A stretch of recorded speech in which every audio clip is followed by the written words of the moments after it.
Buenas tardes. Bueno, voy a exponer el día de hoy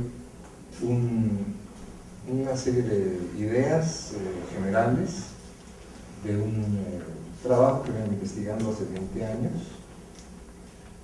desde que comenzamos a preparar una investigación sobre lo que era la industria petrolera mundial, que se publicó en Producción Estratégica y Hegemonía Mundial, acompañada de una investigación paralela sobre la industria química mundial, que también se publicó en ese libro, y que pues con el paso del tiempo, a raíz de algunas invitaciones de Jorge, también algunos seminarios sobre su función real del consumo, se fue desarrollando. Publiqué con Rolando Espinosa y con Octavio Rosas Landa un balance sobre la estructura de la industria petrolera mundial en el cotidiano de Azcapotzalco, ¿no? Y también hicimos una investigación muy fuerte sobre geología petrolera, sobre todo para investigar lo que eran las reservas petroleras del estado de Chiapas. Entonces tuvimos que cambiar completamente metodologías y descubrir, digamos, todo el tema geológico del problema del petróleo.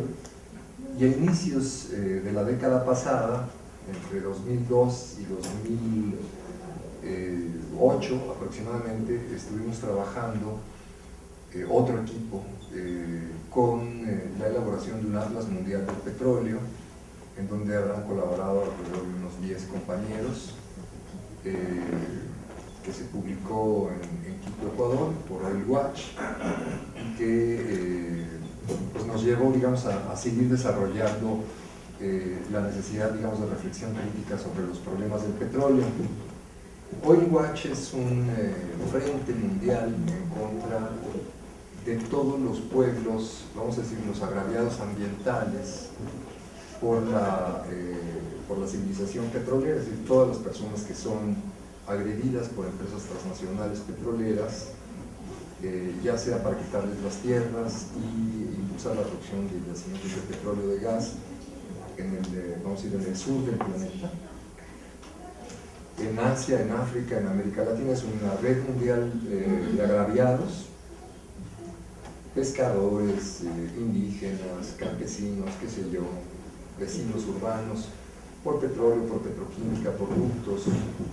Y en el contexto de este trabajo al interior de Oil Watch, nos vimos en la necesidad de llevar adelante la idea de la crítica, digamos, del petróleo como un valor de uso clave de los procesos de subsunción real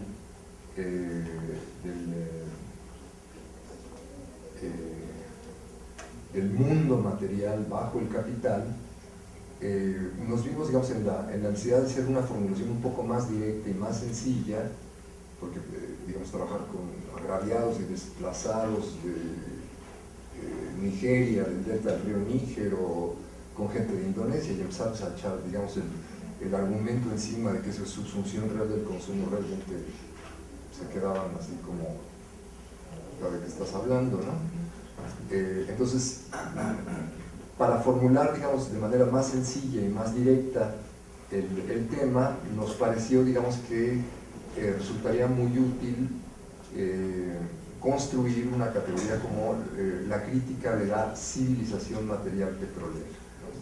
Entonces comenzamos a hablar de una civilización material, un poco teniendo en mente el concepto de civilización material construido por Ferdinand Brodel, en la medida en que esto ayudaba, digamos, a quienes peleaban directamente por ser agraviados de la industria petrolera, vamos a decir, como se dice en el argot petrolero, de la industria upstream, o sea, de la industria que se encuentra en la fase inicial, que es toda la fase extractiva o la fase distributiva, o agraviados por algunos sectores muy graves de lo que es la fase midstream, que le llaman, o sea, todo lo que es la transformación del petróleo en gasolinas, en refinerías, en petroquímicas.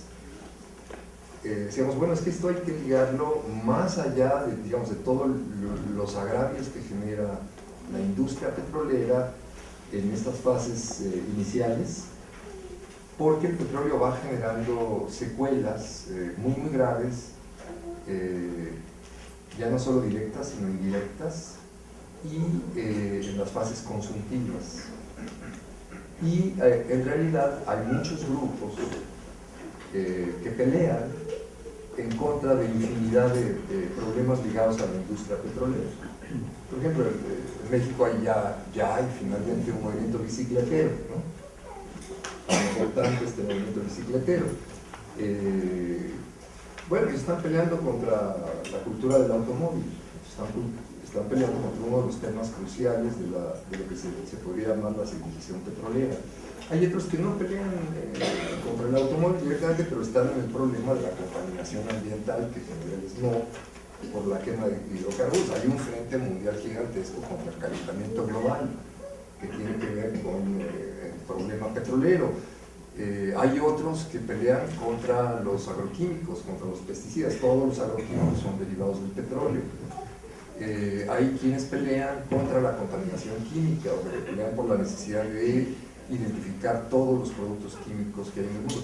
Todos estos que están peleando con aspectos fundamentales de la civilización petrolera no mantienen ninguna conexión de esencia entre ellos. Entonces, abrimos, digamos, dentro de Oil Watch una discusión internacional con grupos de todo el mundo sobre la necesidad de impulsar una crítica a la civilización material petrolera. Entonces, bueno, es lo que les voy a tratar de resumir el día de hoy. Es un trabajo que lleva 20 años en proceso de construcción y pues, realmente me costó mucho trabajo escoger bien qué es lo más importante que había que decir para articularlo con el importantísimo trabajo de crítica de la subsunción del consumo que ha llevado a cabo no durante 20 años, sino durante 40 años Jorge Meraz. Ya va con eso, ¿verdad?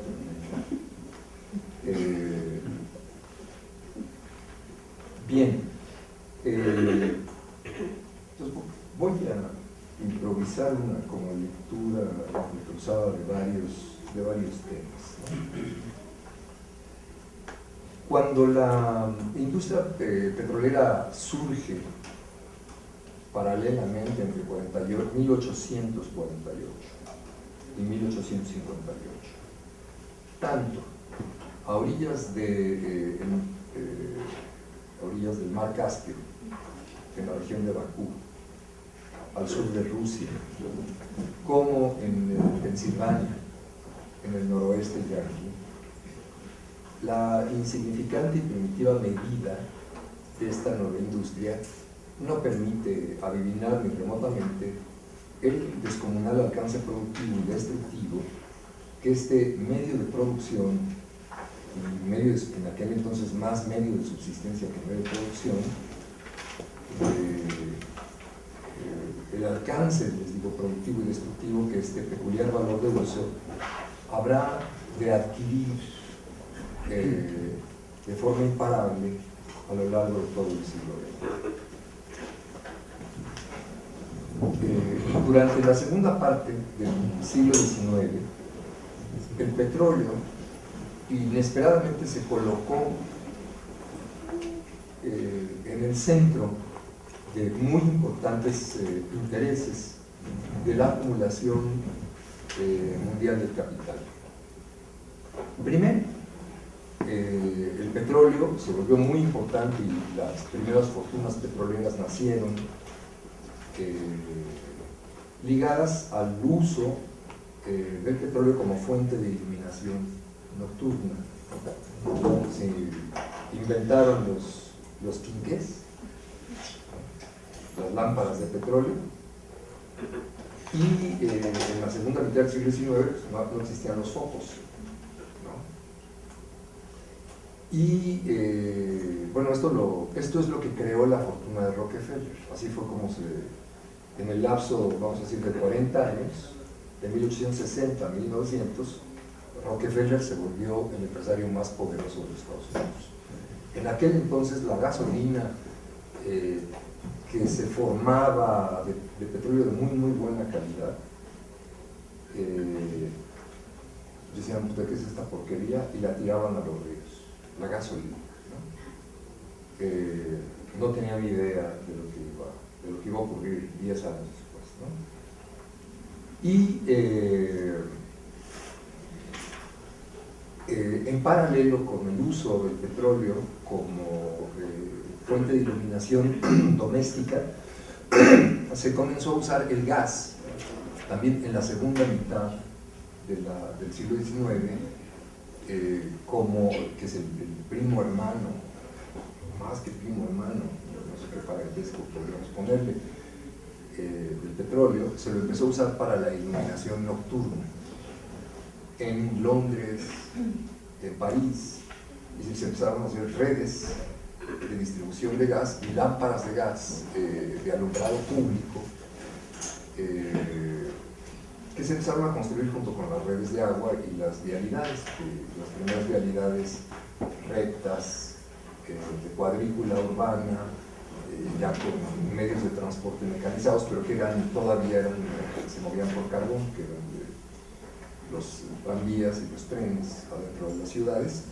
Bueno, ahí nace, junto con la red de movilidad mecanizada y junto con la red también automatizada de movilidad de agua, nace la red de energía, de alumbrado público.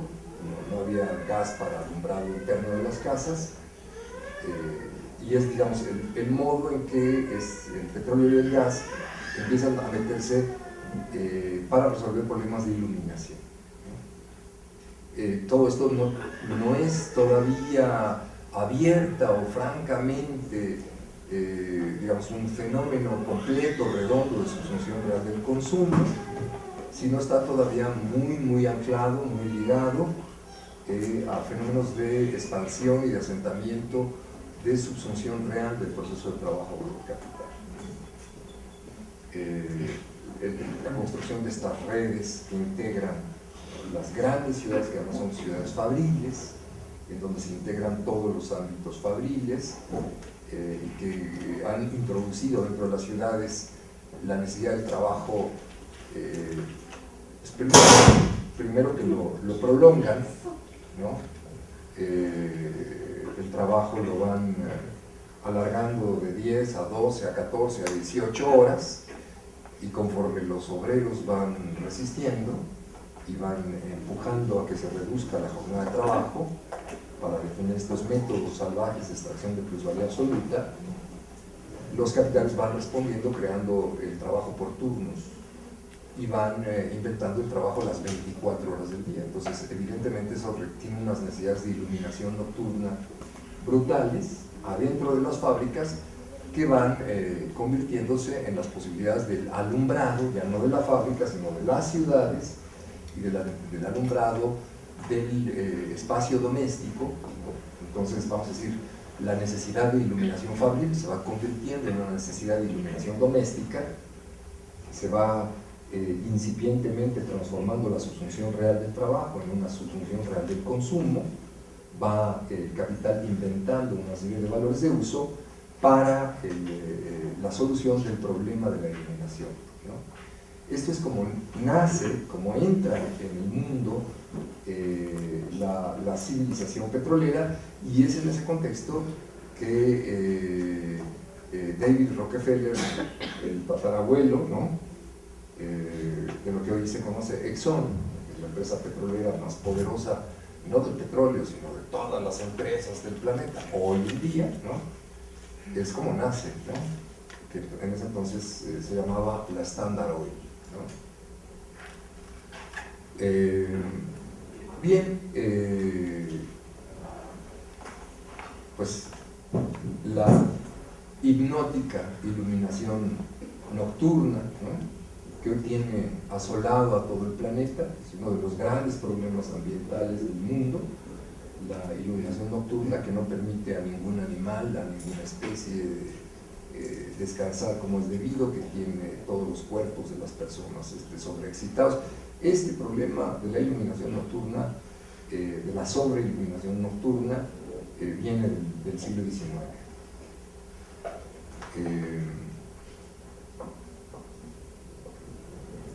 En las décadas, según Daniel Yergin, que es, vamos a decir, el historiador del petróleo más importante, escribió este libro importantísimo que se llama La historia del petróleo. Es la historia más completa de toda la industria petrolera. Vamos a decir, es la versión de ultraderecha de la historia del petróleo.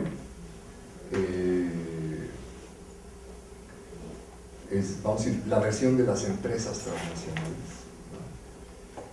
Daniel Yergin nos dice que en las décadas de 1870 y 1880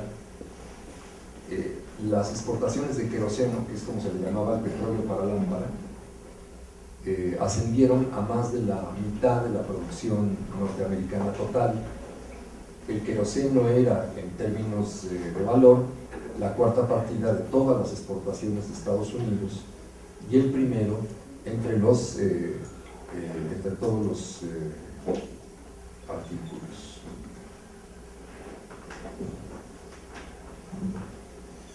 Cuando el enorme poder del Standard Oil a finales del siglo XIX llega a desafiar la soberanía misma del Estado yankee,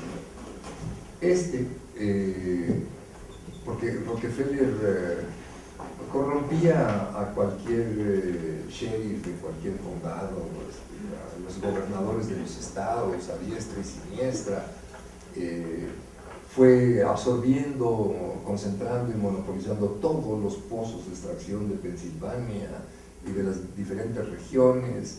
Él inventó los ductos, ¿no? Los iniciales ductos petroleros eran de madera.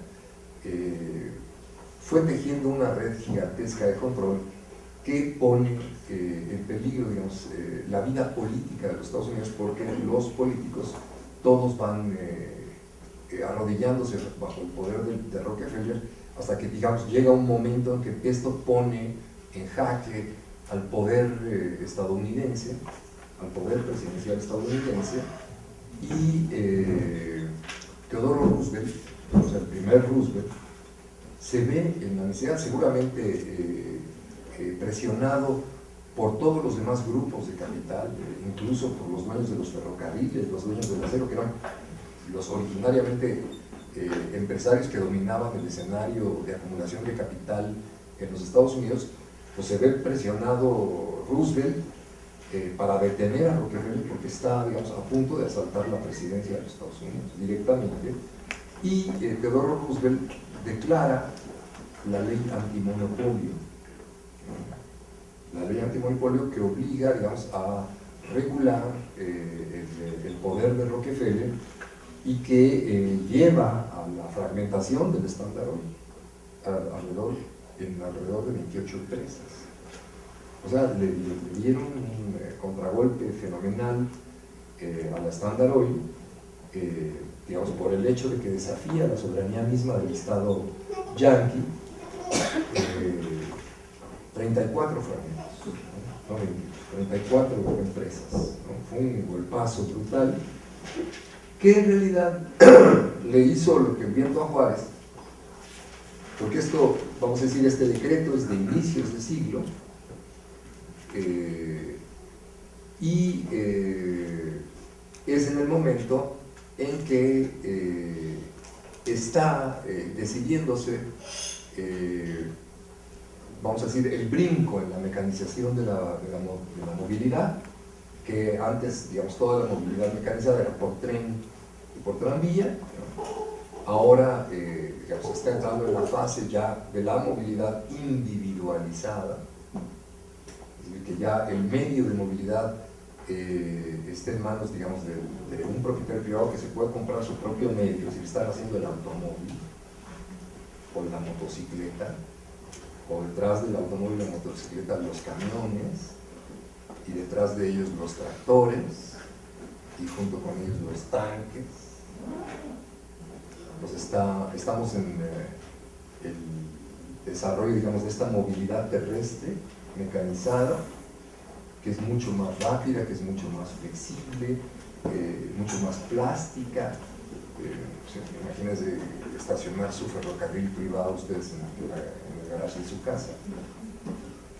No se podía, era imposible, no en tranvía, ¿no? En cambio ahora la motocicleta, hasta el camioncito, ¿no?, que puede llevar a la casa, ¿no?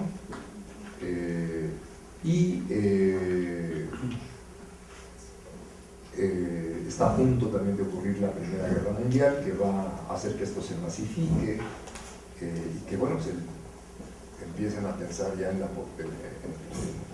la posibilidad también de, con el motor de explosión, la posibilidad de vehículos aéreos. Es también el periodo en que se están dando cuenta de que el uso del petróleo para los vehículos acuáticos es algo que los revoluciona, porque la capacidad de viaje de un barco movido por petróleo es el doble que de un barco movido por carbón, por la correlación, digamos, de peso de combustible sobre posibilidad de, digamos, de distancia radial que tú puedas cubrir, pero al mismo tiempo te da el doble de velocidad. Entonces puedes ir al lugar en el doble de velocidad, ¿no?, y al doble de distancia, ¿no? Churchill es el primero que cambia, digamos, todo el patrón de la marina, de la gran marina real inglesa, en 1913, un año antes de que inicie la Segunda Guerra Mundial, ¿no?, para combatir ya con puros barcos de petróleo a todos los barcos alemanes, que son barcos movidos por carbón, ¿no? Es decir, el triunfo militar de los ingleses sobre los alemanes es, vamos a decir, el triunfo de la primera marina petrolera sobre las viejas marinas de carbón, ¿no? Es decir, entre 1905, 1914, 1919, el fin de la Primera Guerra Mundial, está comenzando a estallar lo que vamos a llamar con toda precisión aquí una revolución vehicular, ¿no?, como aludiendo, digamos, a lo que en los años 70, 80 se puso de moda llamando la revolución informacional, ¿no? Aquí está ocurriendo el brinco, vamos a decir, de una revolución vehicular que está, vamos a decir, tomando el hilo donde lo dejó Marx, pensando, digamos, todo lo que es la gran industria, la gran industria de la subsunción real del proceso de trabajo, que nos explica Marx. Se automatizan todos los movimientos adentro de la fábrica, ¿no? Todos los empieza a hacer una máquina herramienta y todos se empiezan a articular con máquinas motrices y se forman sistemas de máquinas que adentro del taller todas empiezan a articularse no solo con un motor único, sino con mecanismos de transmisión unitarios, y ya que se mecaniza completamente una fábrica, luego se empiezan a extender las máquinas automáticas y las fábricas de la gran industria en todas las áreas de la división del trabajo. Todos los sectores empiezan a producir ya sus componentes de manera maquinizada.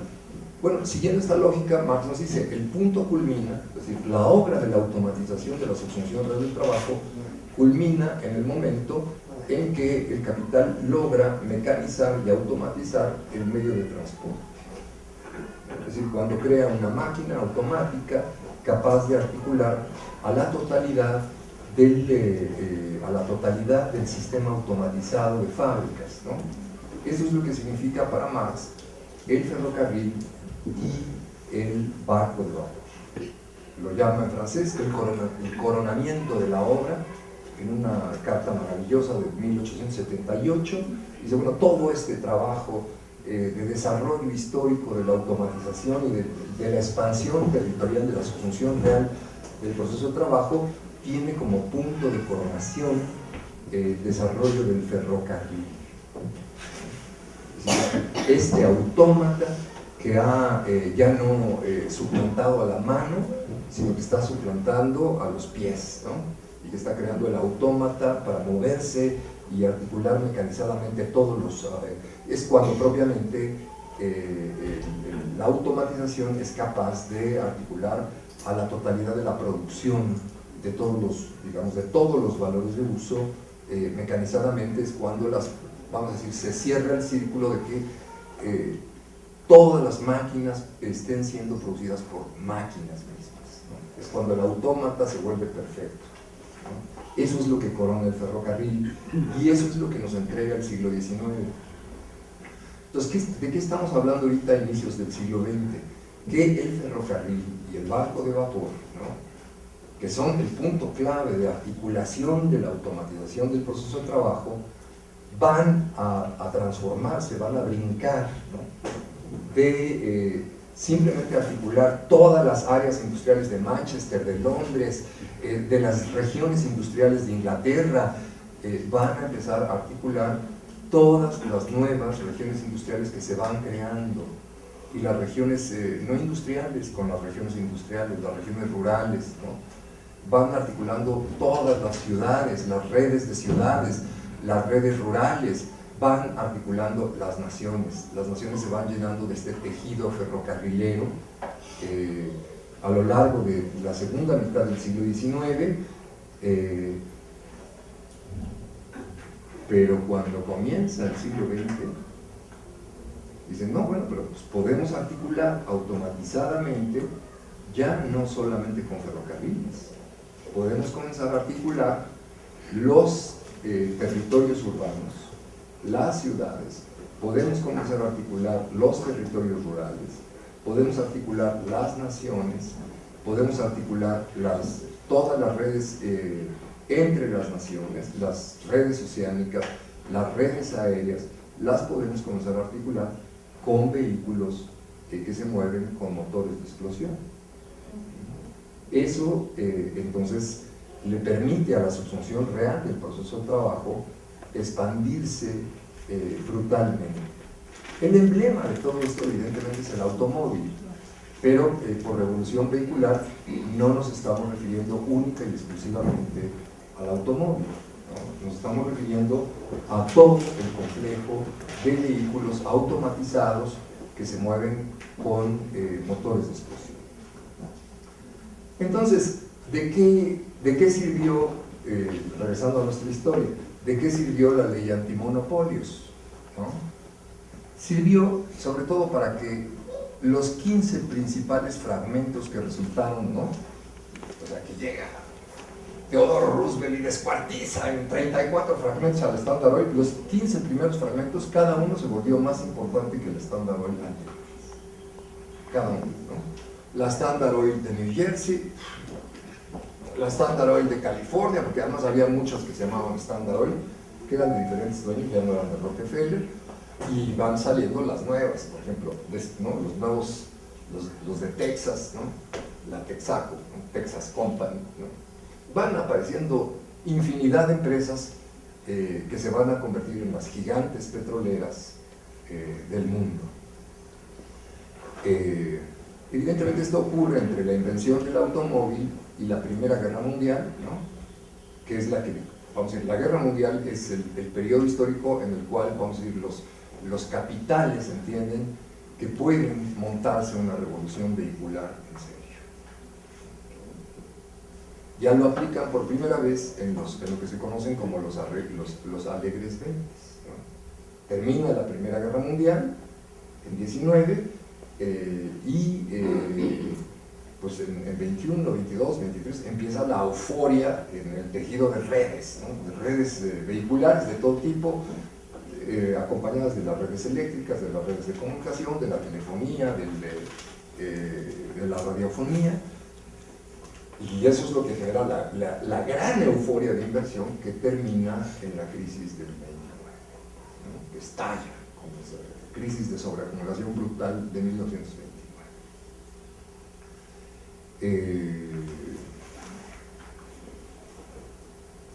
Entonces, bueno, por eso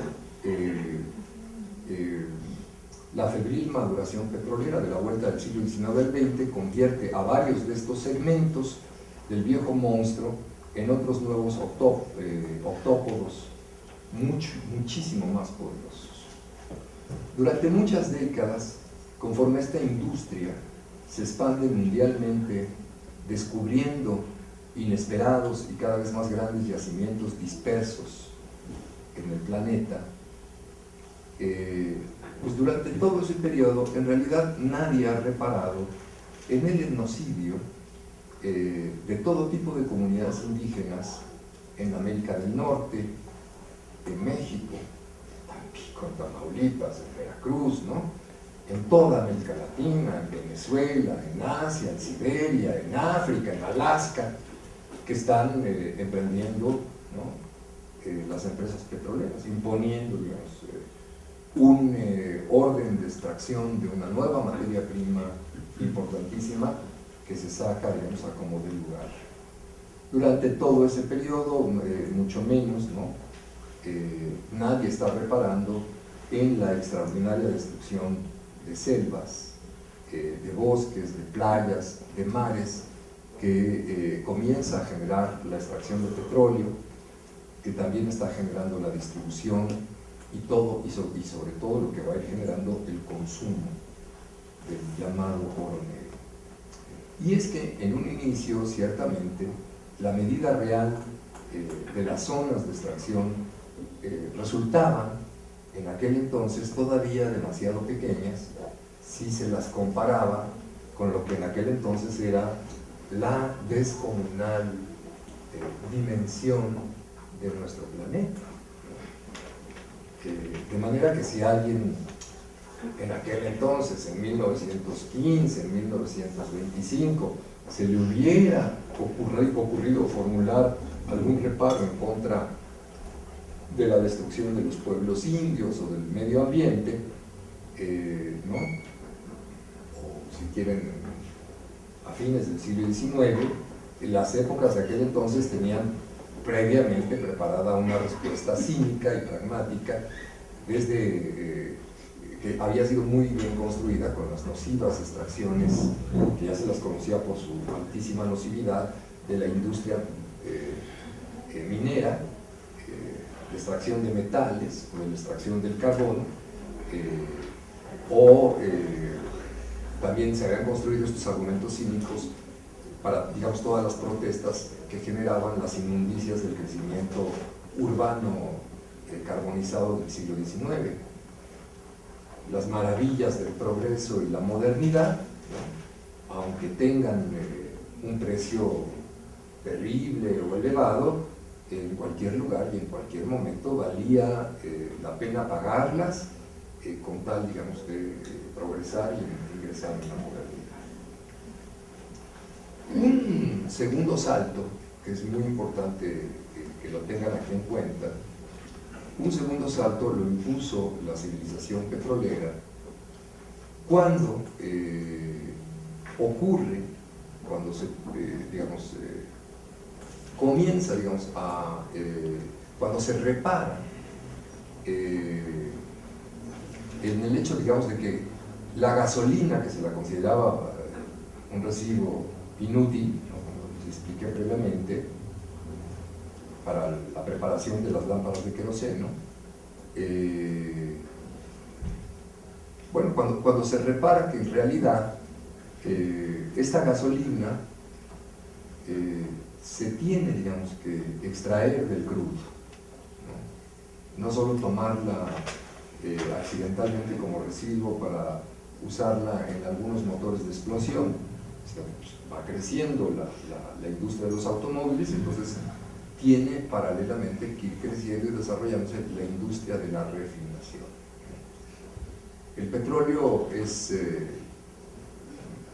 un compuesto de numerosos hidrocarburos, es decir, de cadenas de carbono de muy diferente escala, desde el carbono que está, vamos a decir, solo un carbón con 4 hidrógenos, que es gas, ¿no? Que es metano, hasta cadenas de 2, 3, 4, 5, 6, 7, 8, 9, 10, 25, 28 carbonos, ¿no?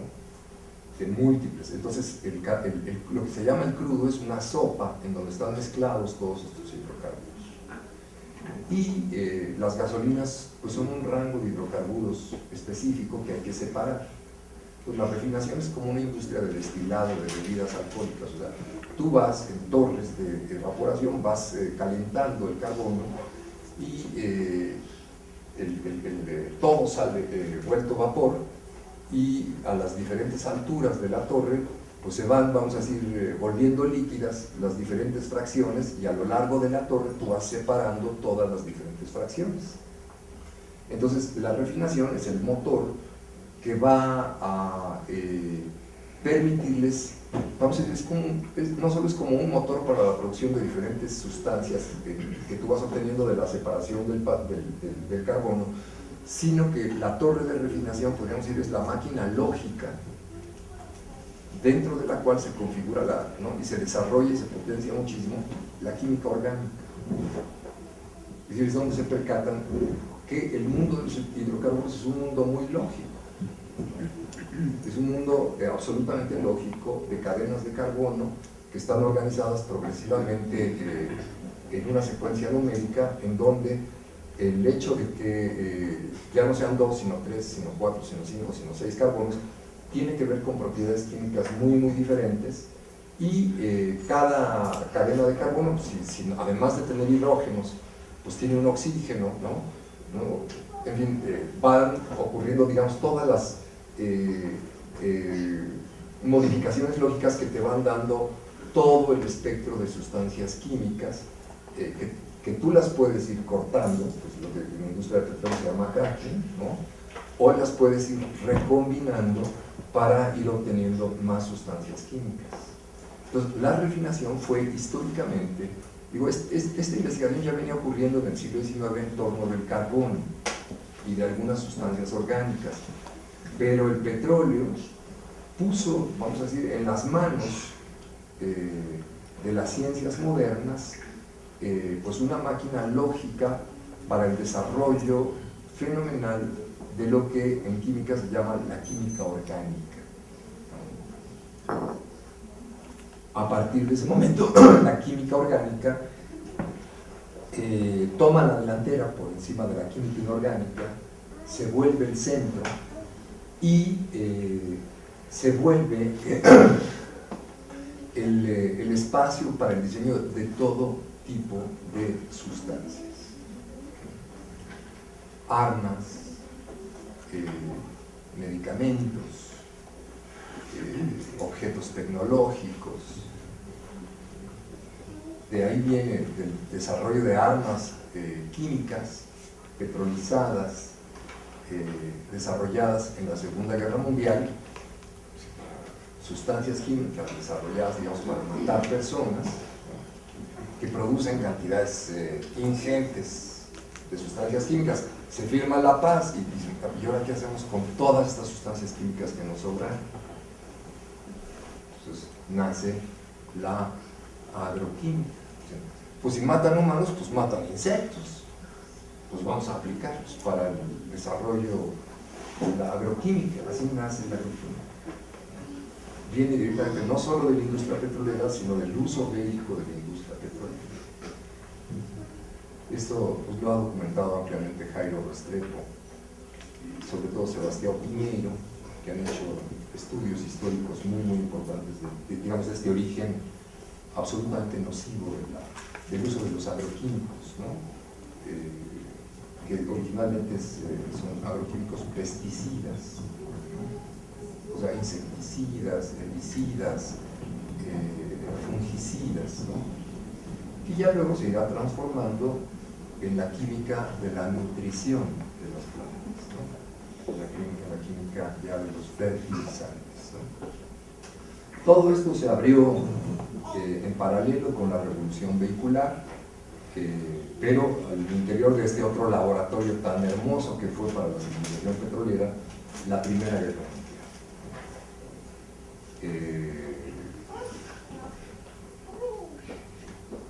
Bueno, y Ligado a eso, vamos a decir, se va descubriendo, digamos, que el petróleo es no solo la fuente, digamos, de medicamentos, o no solo la fuente de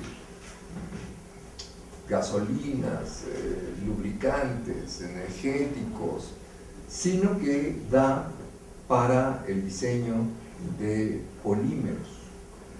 Es decir, que como son cadenas de carbono, se prestan magníficamente para inventar cadenas absolutamente artificiales que nunca se habían visto, de productos químicos que te permiten diseñar plásticos.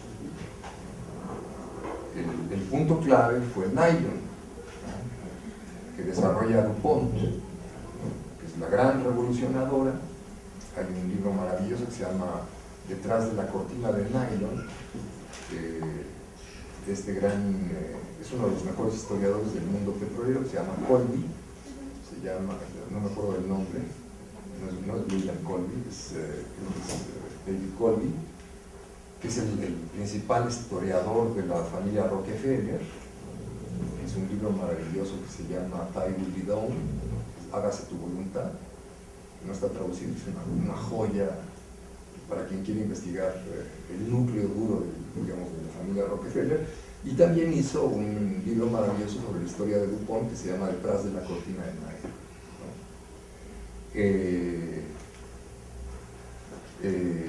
Bueno, DuPont inventa el nylon no para hacer medias para las señoras, es un producto derivado. El nylon se lo inventó para hacer paracaídas. Están preparando la Segunda Guerra Mundial y tienen que generar la producción masiva de paracaídas. Entonces, pues, las fibras de tela no funcionan, se rompen, se rasgan. Se necesitan fibras que no se rasguen, que sean duraderas, y son las fibras de los polímeros del petróleo que les van a permitir tejer esas fibras resistentes de los paracaídas y inventar trabajo. O sea, vean, el avión, ¿no? Los primeros aviones en la Primera Guerra Mundial los usaban, se subían para espiar al enemigo, ¿no? Luego de muchos viajes se les ocurrió, oye, pues vamos a sacar una fotografía, ¿no? Para espiar, ¿no? Tener fotografías aéreas de las posiciones enemigas. Pero tardaron un rato en que se les ocurriera ponerles bombas. Y ya pues también tardaron un rato en que se les ocurriera invadir por avión, ¿no? Y entonces había que inventar el paracaídas, pero o sea, los aviones subían con petróleo, ¿no? Y hacían explosivos con petróleo, ¿no? Y las fotografías de la Kodak se hacen con petróleo, ¿no? Y los que enviaban con paracaídas en nylon eran con petróleo. Es decir, para que vayan entendiendo lo que significa el mundo del petróleo, es decir, cómo desarrollamos el uso del petróleo. Pues para invadir un país, para controlar, para ganarles en la guerra. O sea, el desarrollo de las armas, de los medios bélicos, es muy, muy importante. Es decir, la guerra va a permitir que el desarrollo de medios de producción o de medios de subsistencia se vaya, o de medios de comunicación y transportes, se vaya convirtiendo en un desarrollo de medios de destrucción bélica. Se vaya en medios bélicos, o sea, en fuerzas ya no productivas, sino en lo que Graça llama fuerzas destructivas, ¿no? Mencionamos el petróleo en la industria petroquímica, digo para que ustedes, digamos, tengan una idea. Esto lo pueden consultar en el ensayo que escribimos sobre industria química, que está en producción estratégica y hegemonía mundial.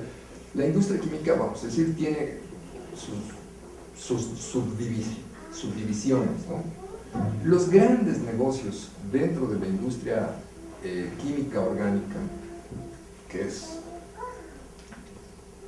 el 90% de la industria química del planeta, ¿no? Las grandes subdivisiones son lo que es la industria agroquímica, ¿no? Y la industria de polímeros, son las duras, ¿no?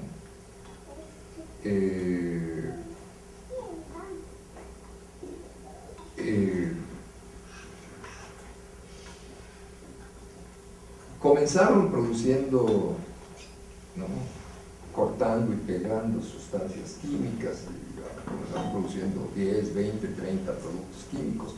Conforme desarrollaban la producción de sustancias químicas, pues iban dando cuenta que eran los componentes primarios o los componentes intermedios o los componentes terciarios eran claves, porque era un juego de combinaciones, ¿no?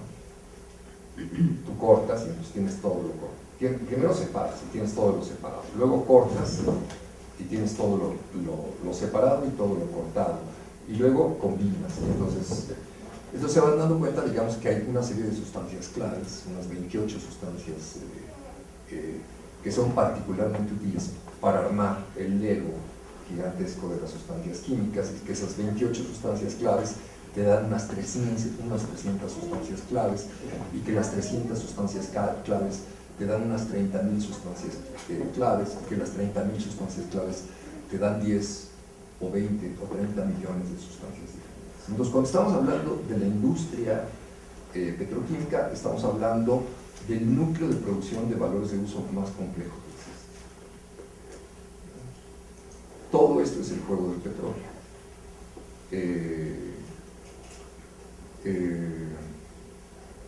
Que se mete en todos los ámbitos,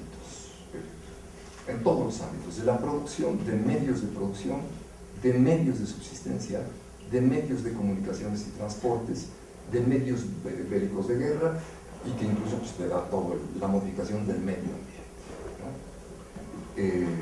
Esto pues, va ocurriendo lenta y progresivamente a lo largo de todo el siglo XX, y pues imagínense lo que esto significa para el desarrollo, digamos, del poder de las empresas, ¿no?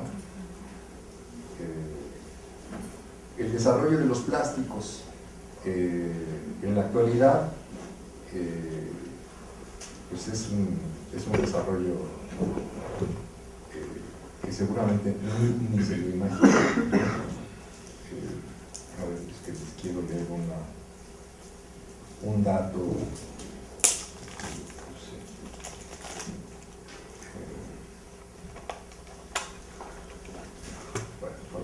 No me voy a perder el tiempo. La producción de plásticos en el año 2000 era unas, me voy a equivocar en la cifra, pero es más o menos aproximada, en toneladas. La producción de plásticos era 15 veces más, la producción mundial de plásticos en toneladas era 15 veces más importante que la producción de hierro. O sea, los plásticos como materiales han desplazado cualquier uso de los metales, ¿no? Se producen más plásticos que metales como material, ¿no? Material de composición. Ustedes están usando petróleo de mil maneras y no tienen la más mínima conciencia de dónde y cuándo y cómo están comiendo petróleo. Los taquitos del tizoncito de Smithfield, ¿no?, que sacan ahí de Chichicuautla, los marranos, ¿no? Allá donde se inició la gripe calderonina, ¿no? Se acordarán, ¿no? ¿Qué les dan de comer a los marranitos? Les dan de comer maíz transgénico. El maíz transgénico es, como diría Slim, 100% petróleo. O sea, bueno, pues algunos componentes que quedan todavía ahí naturales en la tierra, ¿no?, donde crece el maíz, pero más allá de eso, pues es puro agroquímico petrolero, ¿no? Puro pesticida petrolero. Pues es el maíz transgénico, es el hipermaíz para recibir cantidades brutales de pesticida, ¿no? Todo el maíz transgénico, que es la revolución biotecnológica, es puro, está todo el diseñado para un maíz súper, hiper petrolizado como nunca antes. Para eso se mete el Bacillus thuringiensis, es para resistir las cantidades ingentes de glifosato, ¿no?, que es un producto que viene del petróleo.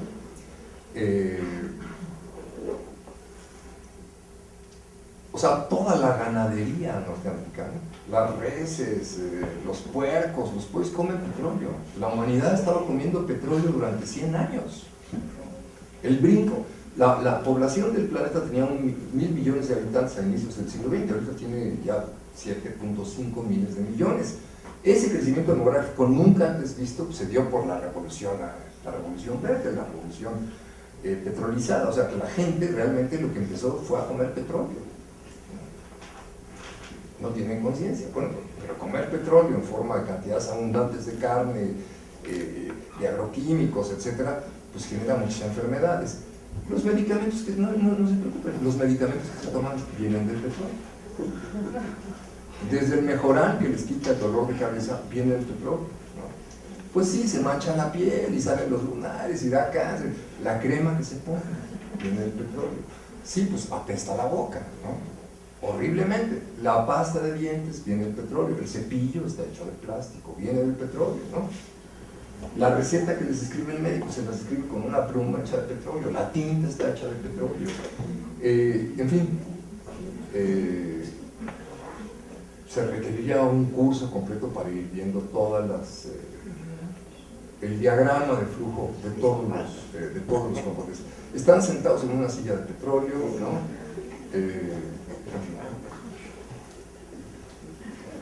Entonces, claro, esto hace que el petróleo se haya convertido en la mercancía.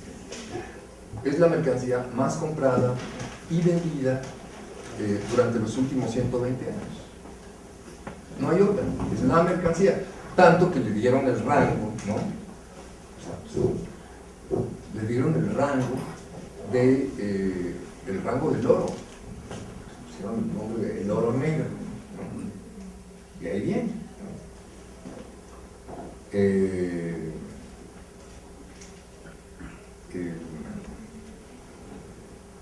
Bien.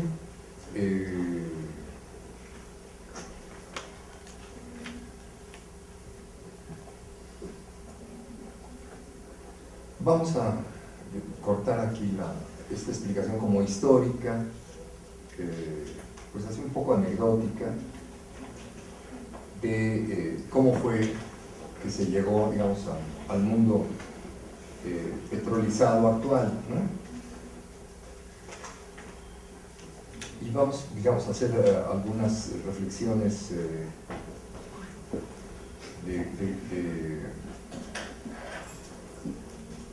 algunas reflexiones teóricas un poco más de fondo, ¿no?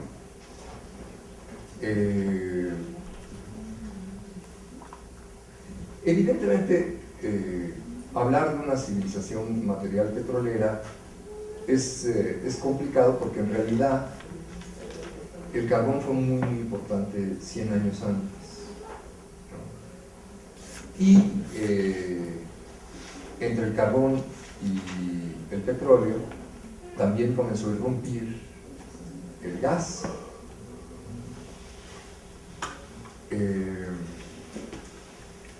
Entonces, en realidad es el complejo, ¿no?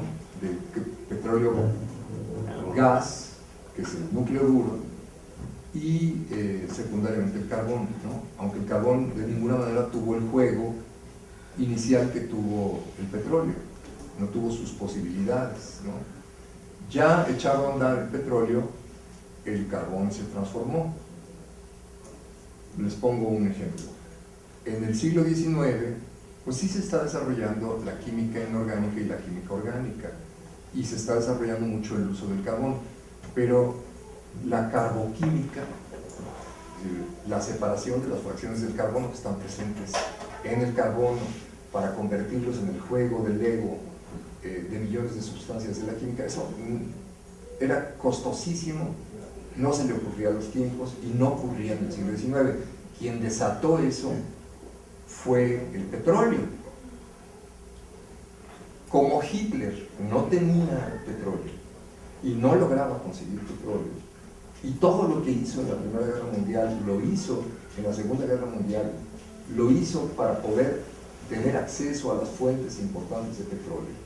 Todo el movimiento Hitler está centrado en el movimiento en torno a las fuentes petroleras de Bakú.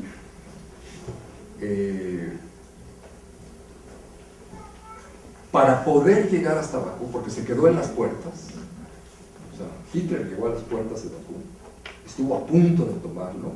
El único problema es que ahí los rusos resistieron en la batalla de Stalingrado, batalla en la que en un año murieron 2 o 3 millones de personas defendiendo la entrada al petróleo, ¿no?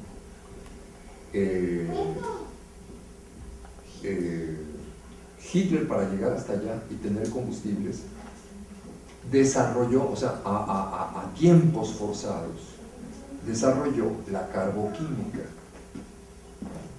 que es la química alemana, de mímesis y de copia de todo lo que hacía la petroquímica, ¿no?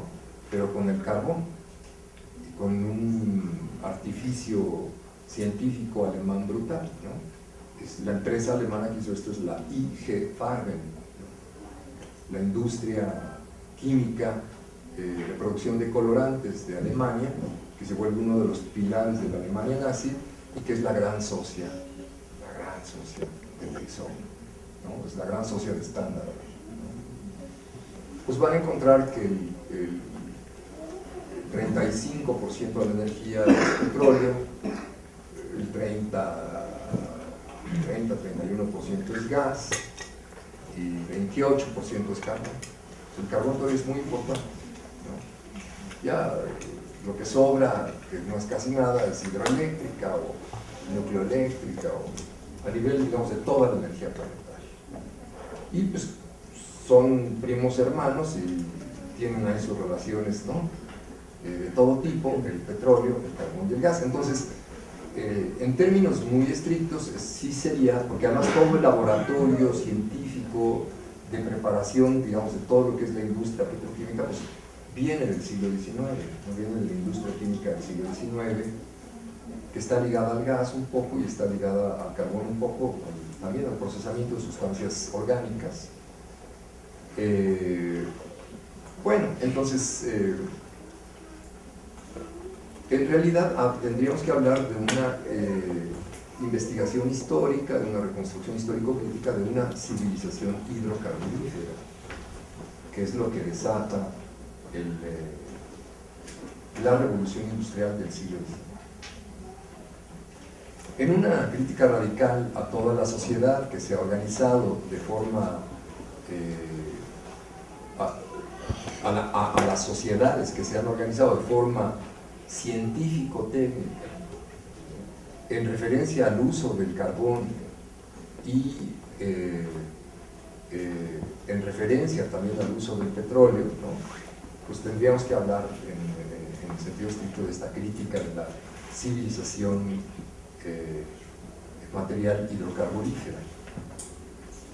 De manera que la crítica de la civilización material hidrocarburífera es algo que está incluyendo la génesis de la civilización petrolera desde la revolución industrial del siglo XIX como la gran civilización de la gran industria, dentro de la cual entra la industria química, sobre todo la química farmacéutica, todas las dinámicas de urbanización tremendas que desata la revolución industrial, y la explicación de cómo este conjunto fue que se fue transmutando en el siglo XX hacia la figura madura y decadente de la civilización petrolera. Por supuesto que el mundo del carbón, ¿no? Antecede históricamente de manera central a la civilización del petróleo. No es algo que lo ignoramos o que no lo tenemos en cuenta o que no lo investigamos, pero en realidad es en el momento en que, es decir, el valor de uso decisivo es el petróleo, ¿no? El petróleo no solo es la mercancía más vendida y más comprada, no solo es la mercancía reina más importante de toda la historia del capitalismo, sino que, visto como valor de uso, es el valor de uso más complejo de toda la historia de los valores de uso de la civilización humana. No ha existido nunca un valor de uso polifuncional tan complejo como el petróleo, ¿no? Como esto que llamamos el petróleo.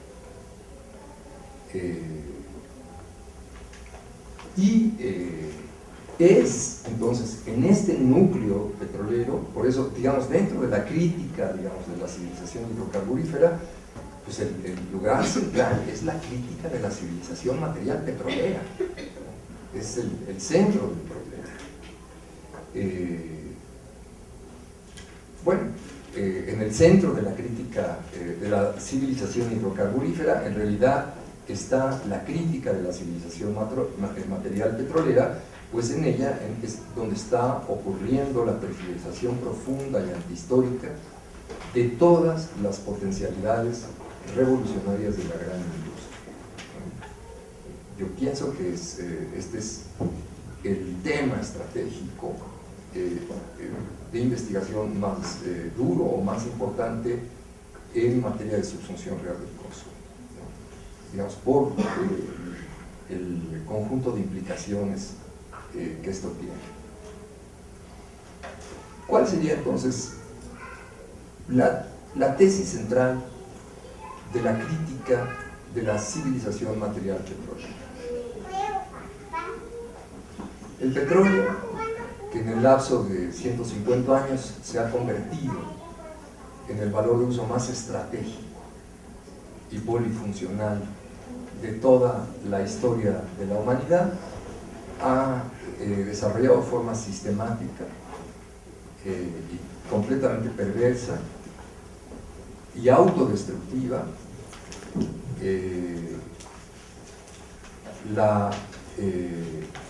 esta polifuncionalidad, así como su influyente cauda de interacciones dentro de lo que los sociólogos o los antropólogos de los años 60, de los años 70 llamaron el sistema de los objetos. Me estoy refiriendo a Abraham Moles o me estoy refiriendo a Jean Baudrillard, ¿no? Que por cierto, cuando investiga sistemas de objetos ni en cuenta todo esto, ¿no? Pero los sistemas de objetos son sistemas muy semiotizados, muy lejos, vamos a decir, de la sociedad del petróleo, ¿no? No le arañan ni la epidermis a la crítica de la civilización petrolera. Todos estos sociólogos semiotizados, posmodernos, de la década de los 60s y de los 70s, son absolutamente banales e intrascendentes para la crítica de la subsunción real del consumo y de la crítica de la civilización, ¿no?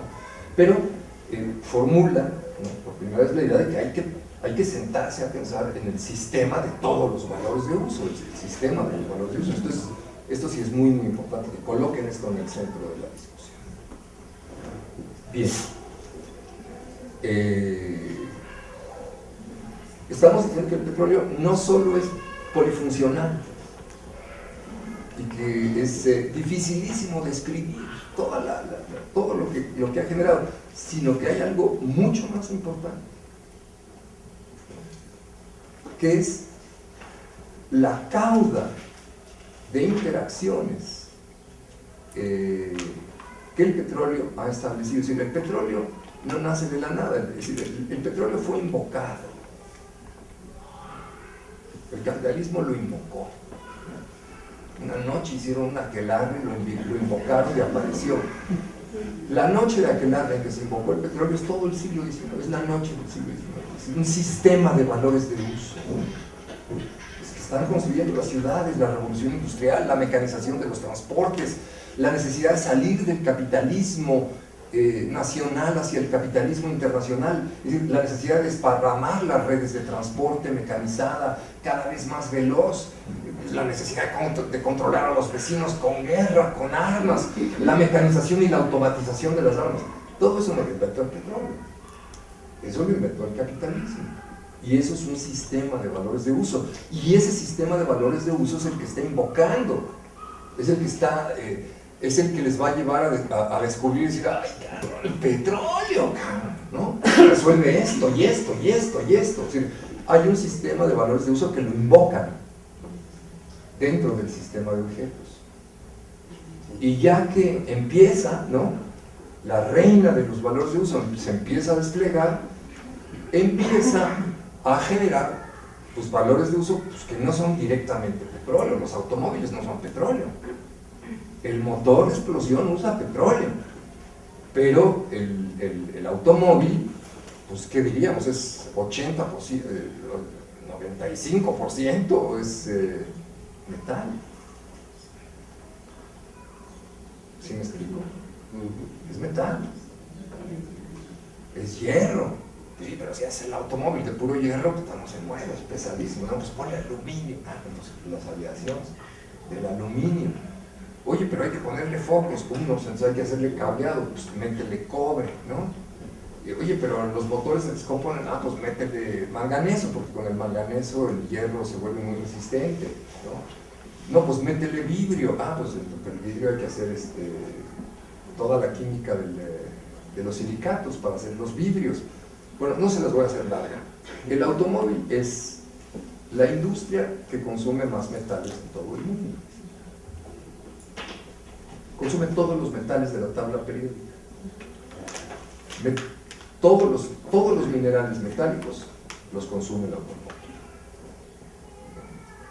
Y minerales no metálicos, pues, unos 40. Además que también consumen materiales biológicos, ¿no?, para hacer cosas de cartón o de hule, algunas otras cosas, pero el grueso son metales. Entonces, la locomotora de la industria minera del planeta ha sido la industria automotriz, seguida de la industria aérea. O sea, toda la industria, toda la extracción metálica tiene como punta de lanza la demanda metálica de la industria vehicular, porque los barcos también se hacen de metal, los trenes se hacen de metal, todos los aviones, ¿no? Para hacer aviones se usan los metales más refinados, ¿no?, las aleaciones más complejas, no se diga para hacer cohetes, toda la industria de navegación aeroespacial, ¿no?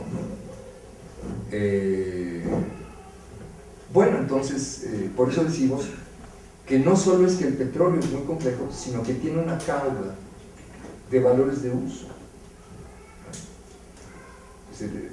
La dialéctica que se establece entre el automóvil y el petróleo es brutal. Es brutal. Sí, pero el automóvil, en el brazo derecho, te dispara toda la revolución minera. Hoy hay un agotamiento de los metales de todo el planeta en yacimientos grandes. Se puede hablar de un pico minero a nivel planetario, como se puede hablar de un pico petrolero. Ya no hay metales, ya no hay rocas con alto porcentaje de metal, con 2 o 3% de cobre, con 2 o 3% de aluminio. Se acabaron. Todas las rocas tienen 0.1, 0.2, 0.001 de tal o cual metal. Por eso la pesadilla de la minería a cielo abierto, porque tú ya no puedes hacer minas de beta en donde vas persiguiendo metales de alta ley, rocas de alta ley. Eso ya no existe, se acabó en todo el planeta. ¿Quién se lo acabó? La revolución vehicular. ¿Cuántos automóviles hay hoy sobre el planeta? 1.000 millones. 1.000 millones de vehículos dando vueltas. Entonces, los vehículos que han generado, pues, la revolución de la minería, el pico minero, pero también generaron la revolución urbana. La ciudad se volvió una ciudad automotriz. Esa es la gran revolución en la historia del urbanismo de Nueva York y de la ciudad de Los Ángeles, que introdujeron, digamos, toda la revolución del trazado urbano, que dejó reducido a nada las líneas rectas de Haussmann para controlar la ciudad de París después de la revolución del 48, que inventan las glorietas, los redondeles y las líneas rectas y todo el trazado. Sí, pero ya Nueva York ya es Descartes. Todo es una cuadrícula perfecta, sí, con alguna que otra diagonal, pero las diagonales son lo de menos, ¿no? la hipercuadrícula, o sea, todo Nueva York es la cuadrícula que se extiende a todas las ciudades, a Los Ángeles. Toda ciudad norteamericana es una cuadrícula perfecta, ¿no? Y de allí todos los condados se volvieron cuadrículas. Estados Unidos si van a la territorialidad norteamericana es como meterse en la hoja cuadriculada de Descartes, para donde miren, está, ¿no? Esto viene de la erupción del automóvil, ¿no? Y bueno, pues, también podríamos decir el calentamiento global y todo lo que el calentamiento global genera. Es decir, cuando les digo que el valor de uso como petróleo tiene una cauda, ¿no? De interacciones con el sistema de los objetos, pues estamos hablando de que esto es fundamental. El maíz transgénico, pues ¿quién hablando de maíz transgénico se acuerda del petróleo? Sí, pero la clave del maíz BT es el consumo de más glifosato, es decir, es la venta de más productos petroquímicos. Ese es todo el asunto, ¿no? Ese es todo el asunto. Por lo que Monsanto le ha declarado la guerra a la humanidad para poder vender más glifosato, porque su verdadero producto que está vendiendo a través del maíz BT es glifosato. Bien.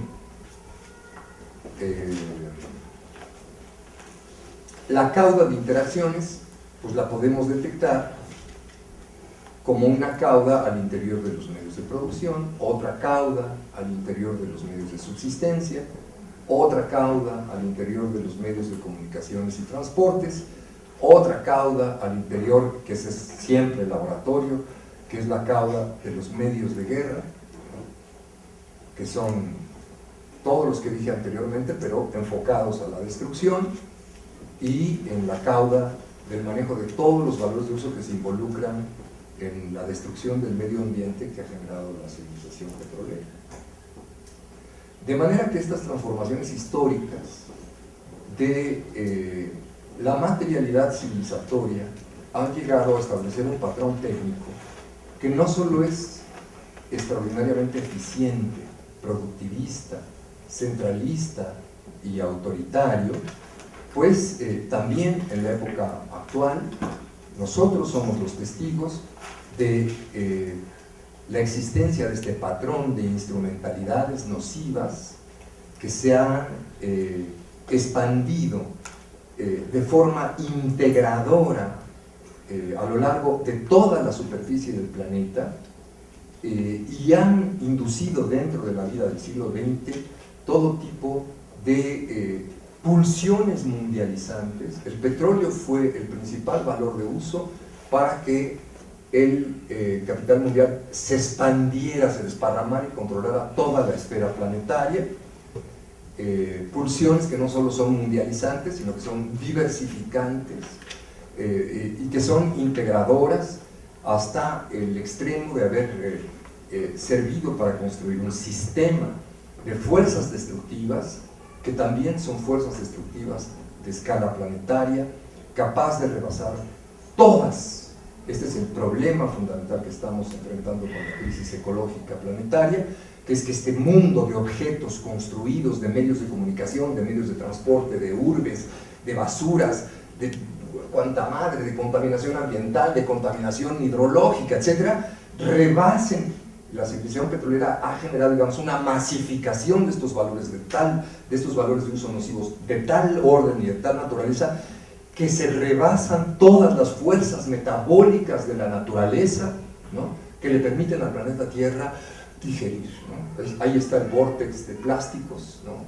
Habrán oído, digamos, de todas las basuras que se van arrojando plásticas en basureros, en ríos, etcétera. Todos los ríos llevan esto a los mares, y en los mares las corrientes marinas concentran todos los residuos plásticos que no puede disolver toda el agua del mar con toda su fuerza mecánica, generando estos torbellinos de agua en el hemisferio norte y en el hemisferio sur. Imagínense con toda la sal, ¿no?, la fuerza química de todas las sales marinas. Todos los elementos químicos están en el mar, ¿no? Entonces, pues, nada resiste, ¿no? Nada resiste la acción del mar con tanta fuerza mecánica, toda la energía del sol pegando en el agua del océano. Pues, los océanos son el riñón del planeta, que todo lo que cae ahí se lava y vuelve a comenzar, sí, menos un valor de uso. Un valor de uso. El valor de uso que la industria química diseñó, ¿no?, para que resistiera cualquier embate, ¿no? Digo, no le pudo poner halógenos a la cadena de carbono porque los halógenos no se mezclan, perdón, no le pudo poner gases raros a la cadena de carbono porque los gases raros no se mezclan con nada, ¿no?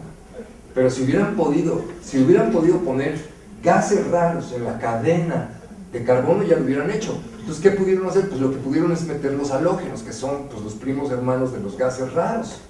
O sea, metieron cloro, ¿no?, metieron flúor, los organoclorados, que son mezcla de sal con petróleo, o sea, el plástico. Los organoclorados, lo que le dan los halógenos es la durabilidad, que dure como el metal, que dure, que sean eternos. O sea, han buscado construir valores de uso que no desaparezcan. Por eso una bolsa de plástico tarda 1000 años en desaparecer. Su botellita, ¿no? Estas botellitas de estas cosas que nos ponen aquí, esas duran 1000 años en desaparecer, ¿no? Son maravillosas. Bueno, ya sé que existen biodegradables, pero la basura está llena, el mundo está llena de plásticos, y los océanos, hay una superficie equivalente al estado de Texas, al norte de Hawái, o sea, una superficie descomunal, que es una superficie completa de plástico flotando, ¿no?, a 1 o 2 metros de profundidad. O sea, que si van no lo van a ver, se tienen que meter. Y abajo hay unos 10 metros de plástico flotando. Hay su último cepillo de dientes, ahí debe estar, ¿no? La rafa, el mecate de la rafia, los últimos pedazos del tendedero por ahí andan, ¿no? Las bolsas de plástico, ya en partículas de 1, 2, 3 milímetros, y entonces los pececitos, pues como es plástico de colores, creen que son animalitos y se los comen, y todos los pinches peces se llenan de plástico.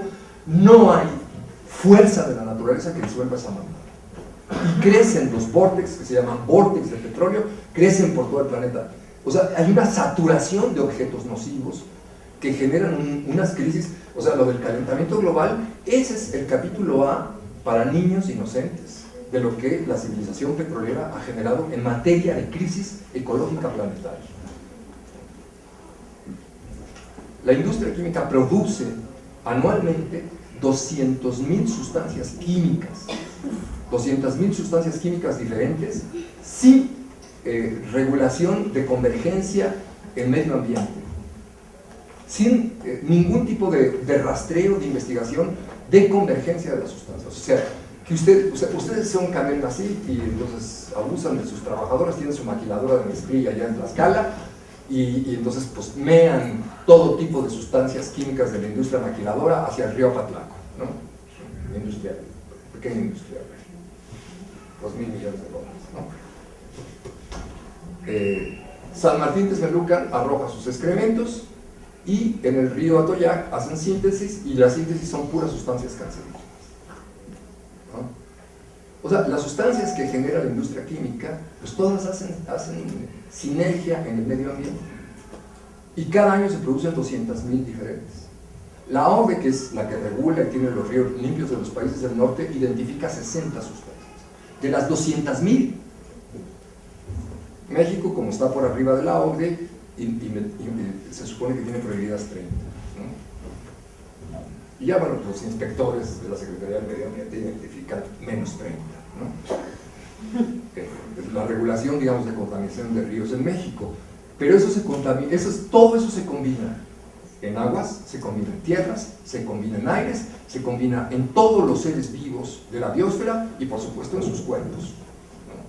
Toda la civilización petrolera está metida como una sustancia química absolutamente desregulada en los cuerpos de cada uno de ustedes. Y no hay absolutamente, no hay fuerza que pueda mover o regular el cártel, ¿no?, de las industrias químicas es el cartel duro. Si quieren conocer al diablo, vayan allá.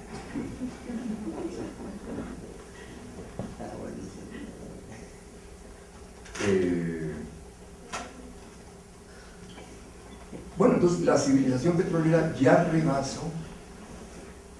Estamos en la fase en la cual las fuerzas metabólicas naturales, ¿no?, se han saturado, se ha expandido la red carretera, la red aérea, la red vehicular, la red de industrias químicas, la red de industrias automatizadas, la red de plásticos. Todo se ha extendido por todo el planeta. Entonces hay tal sobreacumulación de valores de uso nocivos en todos los ámbitos, bueno, pues que estamos en esa fase en la cual ocurre este desbordamiento de valores de uso, bueno, hasta el extremo, les digo, de construir un sistema de fuerzas destructivas que son de escala planetaria y que rebasan todas las fuerzas metabólicas de la naturaleza, y por ello rebasan, y por eso es que están precipitando de manera irreversible a la humanidad dentro de un proceso autodestructivo civilizatorio de orden catastrófico, que ese es el periodo, digamos, en que estamos inmersos. Ya son 4 para las 2. Digo, yo puedo seguir sin parar. Déjame tomar un café. Petróleo. Pues tengo demasiados puntos que evidentemente no los voy a poder cubrir. Quizás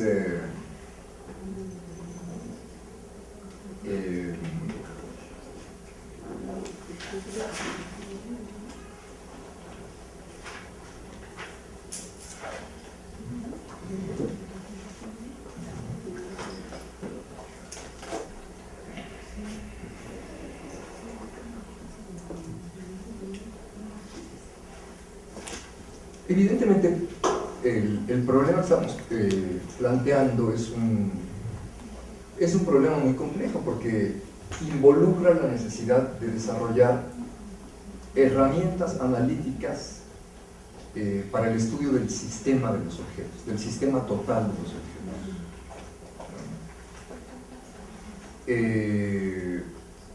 Y pues es una investigación que evidentemente tiene que ser una investigación colectiva, que tendrá que ir avanzando con el tiempo, y que pues requiere de múltiples herramientas.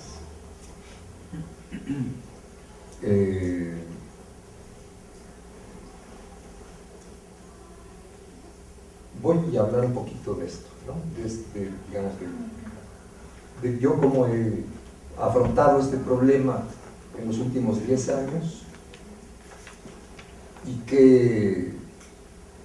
pues qué cosas he ido descubriendo, qué cosas he ido identificando, y qué herramientas teóricas pues me ha parecido pertinente y desarrollar.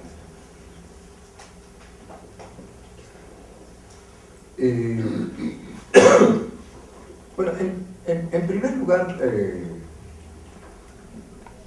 la investigación de este tema pues tiene enfrente múltiples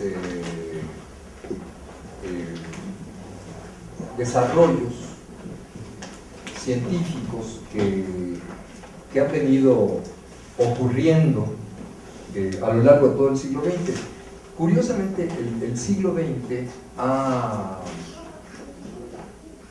sido el siglo en el que el tema del estudio vamos a decir, de los valores de uso, de los objetos, el estudio de los objetos, se volvió el gran tema de investigación en todas las áreas de conocimiento.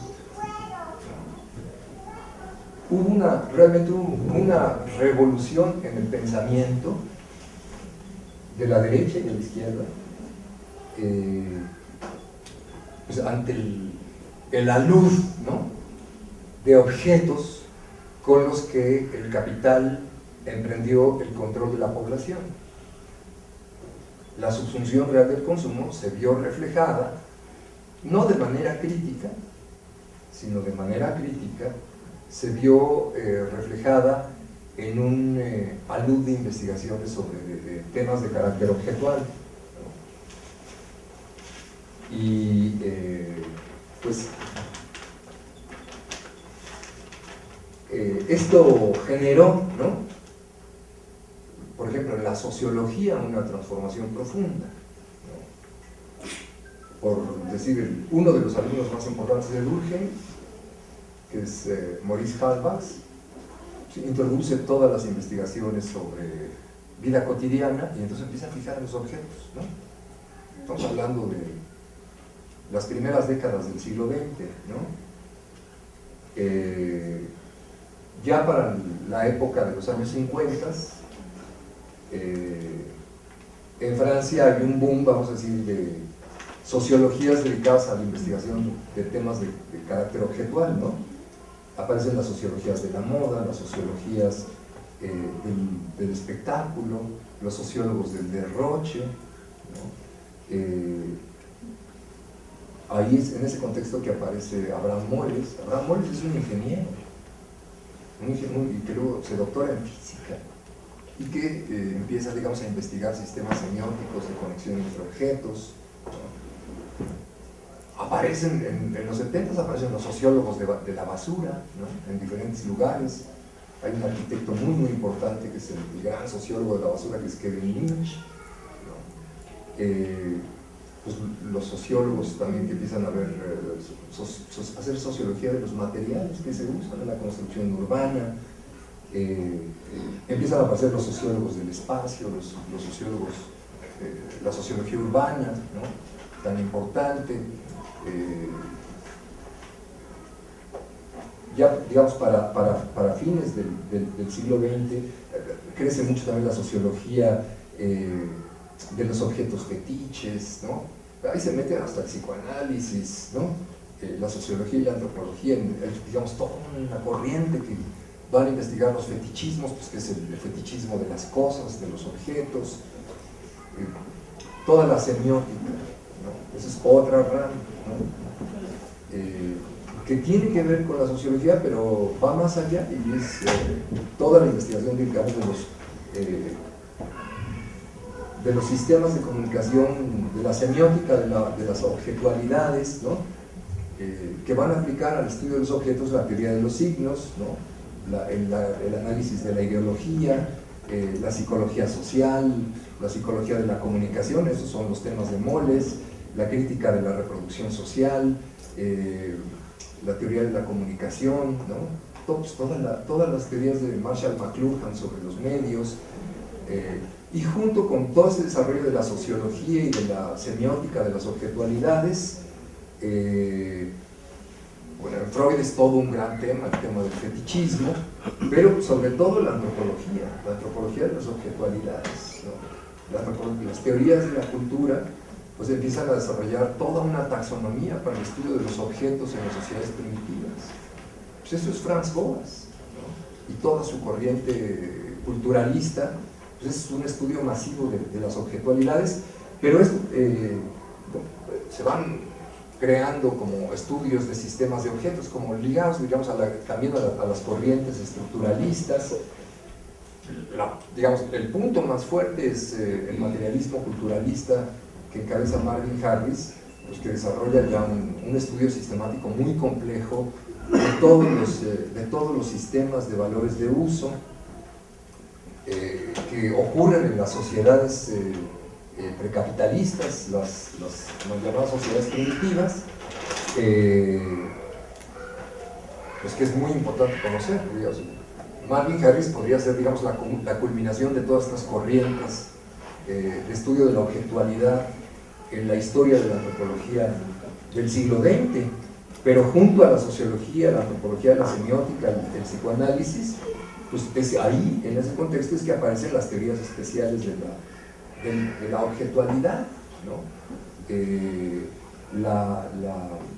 Todas las teorías del diseño, de la decoración, de la producción del espacio, todas las teorías del deterioro en la arquitectura, las teorías del urbanismo, toda la investigación sobre la calidad visual de las ciudades, todo el desarrollo de la arquitectura, las investigaciones sobre los materiales que generan los arquitectos, y bueno, pues junto a eso y el deterioro ambiental que se va generando, la sociología se vuelve sociología del riesgo. Los arquitectos se meten en algunos en el tema de la producción social del riesgo. En paralelo con esto hay todo también un boom muy grande de la geografía. La geografía se ocupa de los objetos emplazados en el espacio, todas las teorías de la localización industrial. La geografía es muy importante. Podemos decir que la irrupción a fines del XIX y el boom en el siglo XX de la geopolítica, pues es la investigación del valor de uso de los territorios. Los territorios vistos como valores de uso militares o como valores de uso económicos, ¿no? Es lo que va, digamos, transformando a la geografía en geografía política, sobre todo en la geopolítica, vamos a decir que no les gusta a los geógrafos, no la consideran seria, pues es sobre todo el área de conocimiento que se meten más francamente y sin miedo a pensar la totalidad del territorio como valor de uso.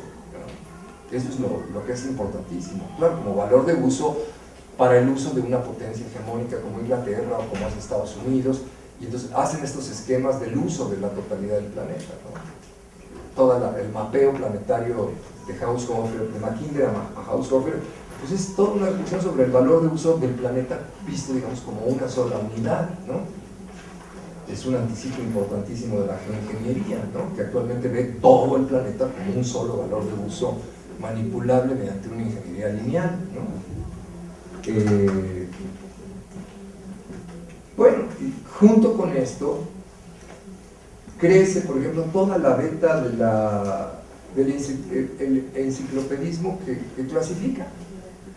Si ustedes visitan que clasifica todo el mundo de los valores, si ustedes visitan la sección de enciclopedias de la biblioteca de la UNAM, tienen unas 50, 70 colecciones de enciclopedias, y las abren, las hojean, son todos los sistemas de objetos construidos a lo largo del siglo XX. Las enciclopedias es un capítulo aparte de cómo registraron cosas, ¿no? En la lógica del enciclopedismo del siglo XVIII, ¿no? O dentro de ella, pues como que se formó un área así, de reflexión que es lo que se llama la merciología, que son libros que tratan de clasificar todos los objetos, o en química lo que se llaman los receptarios industriales, ¿no?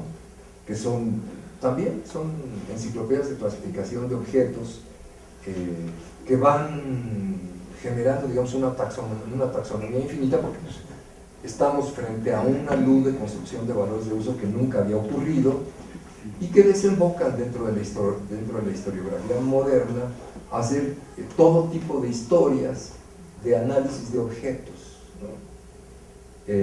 O sea, de historia de las objetualidades, ¿no? Historias de la ciencia y de la tecnología, ¿no? En donde dominan, por supuesto, las historias de las tecnologías exitosas, ¿no?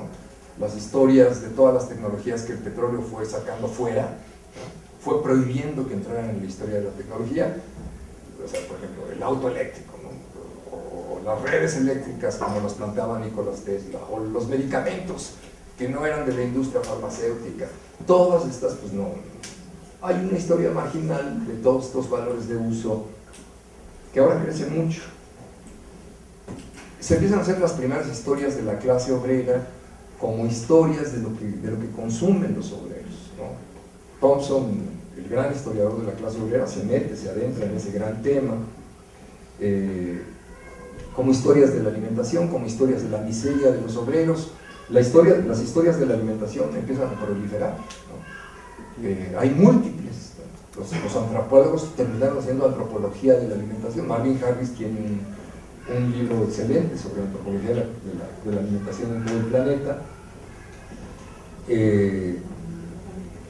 Se hacen historias del consumo, estas se pusieron muy de moda, ¿no? en la década de los 80s, de los 90s, historias de la sexualidad, historias de las casas, ligadas a las historias de las mujeres, historias de las redes, historias de las cosas. Ahora hay un video que circula por ahí que se llama La historia de las cosas, es un video crítico, pues que toma un tramito de esa historia de las cosas. Bueno, dentro de todas estas historias es muy importante, este es el punto, la historia desde el punto de vista de las materialidades. Eso es lo que encarna Ferdinand Brodel. Él es el que dice, bueno, es que tenemos que hacer una historia desde el punto de vista del valor de uso. Nunca en la historia se le había ocurrido a nadie hacer una historia de los valores de uso. Esa síntesis teórica ocurrió en el siglo XX, porque están inmersos en una dinámica de control mediante sistemas de objetos abrumadores que asedian la vida de las personas, ¿no? Con el pretexto del bienestar, ¿no? Y entonces a Brodel se le ocurre. Lo que ocurre es que, curiosamente, Brodel, que tiene una enorme capacidad para evadirse de su tiempo presente y además se ufana de que, o sea, Brodel estuvo en un campo de concentración nazi, no estoy hablando frívolamente de Brodel, ¿no? Brodel dice abiertamente que la historia ofrece la oportunidad única de pintarse, o sea, de salirse de los horrores de la noche del siglo XX, y pues se pone a hacer la historia de los valores, hace una historia linda del valor de uso del siglo XV al siglo XVIII, y nunca entra ya a la tormenta de los valores de uso que inicia en el siglo XIX y que está en boom explosivo cuando él vive, que es en el siglo XX. Pero bueno, construye una categoría muy importante que es la historia de la civilización material. Es muy importante.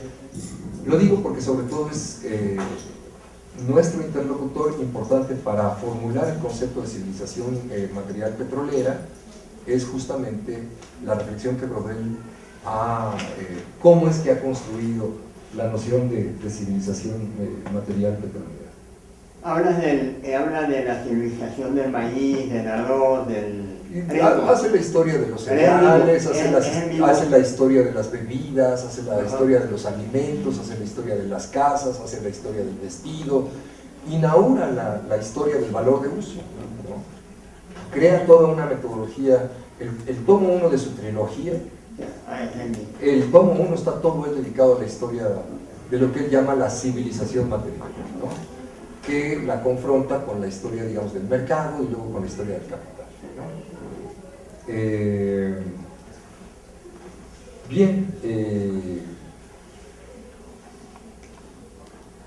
Hasta la filosofía se metió a hacer filosofía de los objetos, ¿no? Pues eso es Martin Heidegger. Por eso lo hace, porque todo el siglo XX está mirando los objetos, pero no solo lo hace Martin Heidegger, o sea, no solo se hace, digamos, a la manera de filosofía del ser, o filosofía de la técnica, o filosofía de la ciencia, o filosofía del objeto estético, ¿no? El Hölderlin de Heidegger. También lo está haciendo en gran discusión con Junger, ¿no? La historia de la técnica, lo está haciendo en discusión con Gunther Anders, ¿no? Lo está haciendo muy ligado a la historia de la técnica, a la historia de la ciencia, en discusión con Husserl. Los filósofos están tomando como polo de atracción todo este sistema de objetualidades, y frente a ellos todo el pensamiento crítico, también el pensamiento marxista, está completamente atraído, ¿no? Los marxistas se ven obligados a tener que discutir qué es el valor de uso, ¿no? Isaac Illich Rubin en los años 20 escribió un libro sobre las necesidades y el valor de uso. Es un libro que se perdió, ¿no? Pero estamos en los años 20, ¿no? Se ven progresivamente obligados a tener que pensar el problema de la materialidad, el problema, bueno, Sartre pues está pensando el problema de la objetividad como escasez en la crítica de la razón dialéctica. se van metiendo en el tema de la subsunción, en temas de subsunción del consumo, los marxistas, sin hablar nunca de subsunción del consumo. Pero les preocupa mucho, por ejemplo, se vuelve una gran, bueno, perdón, no mencioné, Lukács, en su obra más importante, en su artículo más importante, en Historia y Conciencia de Clase, en la cosificación y conciencia del proletariado, el apartado tercero está dedicado al valor de uso como punto de vista del proletariado. Estamos hablando de 1923, ¿no? Es fundamental Lukács. Y después, vamos a decir, de Lukács, la Escuela de Frankfurt se pone a investigar temas muy ligados a la objetividad.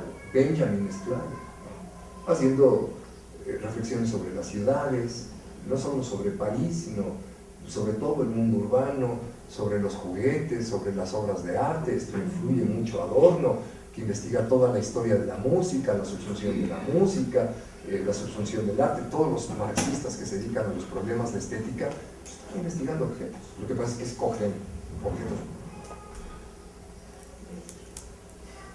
muy raros, ¿no? Porque está chistoso que se dediquen a las obras de arte, ¿no? Y no hayan hablado nunca nada del petróleo. O sea, empiezan a dedicarse mucho a temas objetivos, pero la historia de la tecnología, la historia crítica de la tecnología, no les interesa. Es muy raro que se ocupen del tema, ¿no?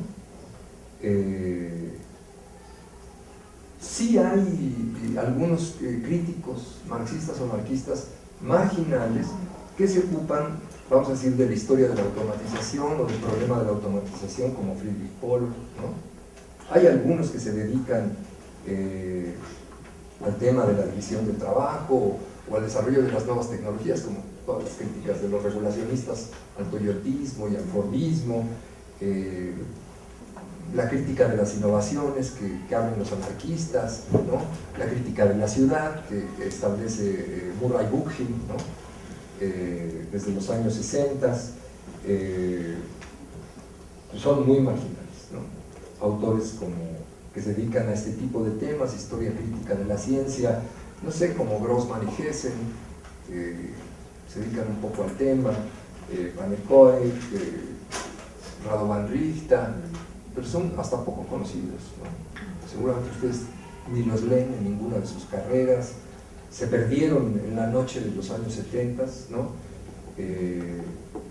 Solo algunos así, con buen gusto aceptar como los Coriat y los regulacionistas, ¿no? Esos sí pasaron, digamos, el condón del neoliberalismo y de la posmodernidad de los años 80 y 90. Bueno, no se las hago cansada. Hay alud de investigadores y de corrientes que se ocupan de la objetividad, pero no existe el tema, en ninguno de ellos, el tema de la subsunción real del consumo. No existe como un tema que hay que pensar desde la crítica de la economía política, empleando las herramientas que entrega la crítica de la economía política. Marx es perro muerto para todo el siglo XX. La categoría real de valor de uso y de subsunción real del valor de uso es perro muerto.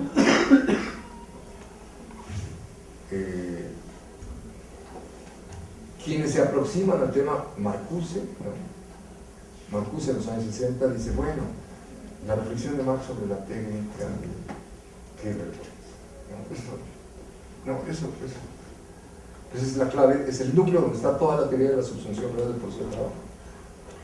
Eso él no reconoce que está en ninguna teoría de la subsunción real, más bien cree que es una teoría tecnológica presa del progresismo metafísico de la ilustración del siglo XVIII, o sea, sigue a Horkheimer y Adorno en la dialéctica del iluminismo, y dice, bueno, pues sí tenemos que rescatar de los Grundrisse el tema de la contradicción entre valor y valor de uso, y él es el que pone el énfasis en investigar otra vez el tema del valor de uso, como recordando a Lukács, y dándose cuenta de que el tema del valor de uso es muy investigado en los Grundrisse, y abre, digamos, toda una corriente de investigación sobre el valor de uso que es Kurnitzky, que escribe un libro sobre el valor de uso en 1970, y luego Bolívar Echeverría en México. Pero llevar la teoría de la subsunción real del proceso de trabajo a la crítica de la subsunción real del consumo, ahí empieza a haber un diálogo con la sociología de la objetualidad, con Abraham Moles, con la semiología, con la antropología, con todo lo que les dije. Empieza a haber un diálogo muy importante que lo abre Bolívar Echeverría, pero retomar la teoría de la subsunción real del trabajo para, digamos, construir una teoría de la subsunción real del consumo, no. Ese tema, quien lo introdujo en la historia del marxismo es Jorge Bess. Bueno, regresando a nuestro tema, el tema del petróleo, es increíble, digamos, que en el siglo XX, que es el siglo en el que todas las áreas de las ciencias sociales y todas las áreas del pensamiento crítico se volcaron sobre el tema de la objetualidad, que no diga ni una palabra sobre el petróleo. Digo, para que calibren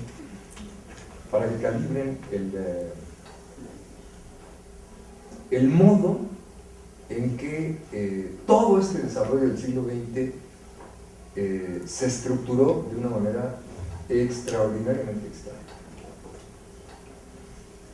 Extraordinariamente extraña. Por eso, pues también todo ese marxismo tan semiotizado, tan posmodernizado, tan autorrecortado, ese marxismo que se avergüenza tanto de Marx, de su reflexión sobre las fuerzas productivas. Si no, escuchen a John Holloway 5 minutos y se dan cuenta. Un marxismo así absolutamente avergonzado de la reflexión sobre la tecnología, ¿no? Pues no pueden decir nada real, nada sustantivo sobre el calentamiento global. No pueden decir nada. Porque han destruido por completo la reflexión sobre la materialidad. El tema del petróleo pues, nos da, después de todo lo que les he contado, de todo lo que les he narrado, pues da para tener un contraste muy, muy importante. Yo creo que aquí podemos hacer una pausa, un descanso y que hagan preguntas, ¿no?